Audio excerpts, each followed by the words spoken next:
মানবজাতি আল্লাহকে ভুলে গিয়েছিল। তারা পাথরের মূর্তি পূজা করত, অন্যায় ও পাপাচারে ডুবে গিয়েছিল। পৃথিবী অন্ধকারে ভরে গিয়েছিল। কেউ আর সত্যের পথে ছিল না। এই অন্ধকার সময়ে আল্লাহ তার প্রিয় বান্দা নূহকে নবুয়াত দান করলেন। তিনি ছিলেন এক শান্ত, ধৈর্যশীল ও জ্ঞানী মানুষ। আল্লাহ তাকে পাঠালেন মানুষকে একমাত্র আল্লাহর উপাসনায় আহ্বান করার জন্য। নূহ আলাইহিস সালাম মানুষকে আহ্বান করলেন, কিন্তু তারা উপহাস করল। কেউ বলল, তুমি পাগল। কেউ ফিরিয়ে নিল মুখ। অথচ তিনি ধৈর্য ধরে বারবার বললেন, তোমরা আল্লাহর পথে ফিরে এসো। সময় গড়াতে থাকল। একদল দরিদ্র ও বিনয়ী মানুষ নূহ আলাইহিসসালামের বার্তায় ঈমান আনল, আর অন্য দল ধনী অহংকারী কাফেররা তার বিরোধিতা করল। পৃথিবী তখন দুই দলে বিভক্ত হয়ে গেল। কাফেররা বলল, তুমি তোমার গরিব অনুসারীদের দূরে সরাও। নূহ আলাইহিসসালাম শান্তভাবে বললেন, আমি আমার অনুসারীদের তাড়াব না। আল্লাহই তাদের মর্যাদা দান করেছেন। মানুষ এখনও মূর্তি পূজায় লিপ্ত ছিল। তারা সেজদা করত ওয়াদ, সুয়া, ইয়াগুস, ইয়াউক ও নাসরের। আল্লাহর একত্বের বার্তা তাদের হৃদয় ছুঁয়ে যেত না।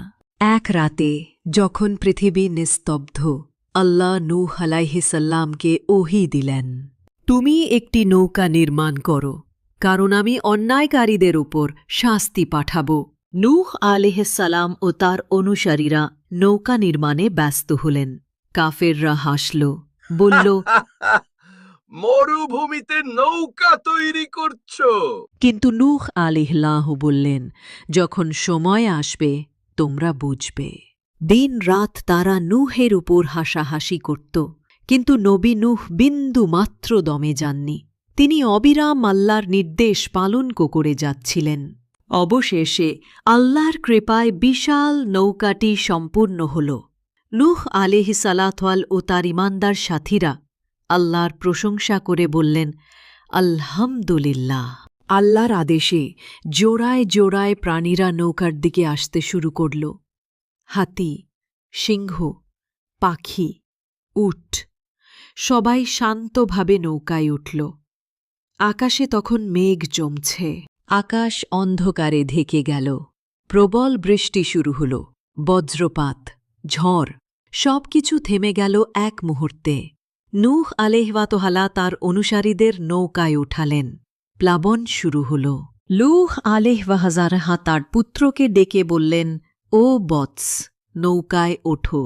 কিন্তু তার পুত্র বলল, আমি পাহাড়ে আশ্রয় নেব। ঢেউ এসে তাকে গ্রাস করল। নূহ আলাইহিসসালামের চোখে জল ভরে উঠল। পৃথিবী জলমগ্ন হয়ে গেল। পাহাড়, নগর, ঘরবাড়ি সবই জলে ডুবে গেল। কেউ বাঁচল না। শুধু নূহ আলাইহিসসালাম ও তার ঈমানদার সঙ্গীরা নিরাপদে নৌকায় ছিলেন। বৃষ্টি থেমে গেল। মেঘের ফাঁক দিয়ে সূর্যের আলো ফুটল। নূহ আলাইহিসসালামের নৌকা এসে থামল জুদি পাহাড়ে। এটি ছিল মুক্তির মুহূর্ত। নূহ আলাইহিসসালাম ও তার সঙ্গীরা নৌকা থেকে নেমে আল্লাহর উদ্দেশ্যে সেজদায় লুটিয়ে পড়লেন। পৃথিবী আবার সবুজ হল, ফুল ফুটল, রংধনু উঠল আকাশে। এটি ছিল নতুন জীবনের শুরু। নূহ আলাইহিসসালামের কাহিনী আমাদের শেখায়, ধৈর্য, ঈমান ও আল্লাহর আনুগত্যই মুক্তির পথ। যে আল্লাহর উপর ভরসা করে, আল্লাহ তাকে কখনো হতাশ করেন না।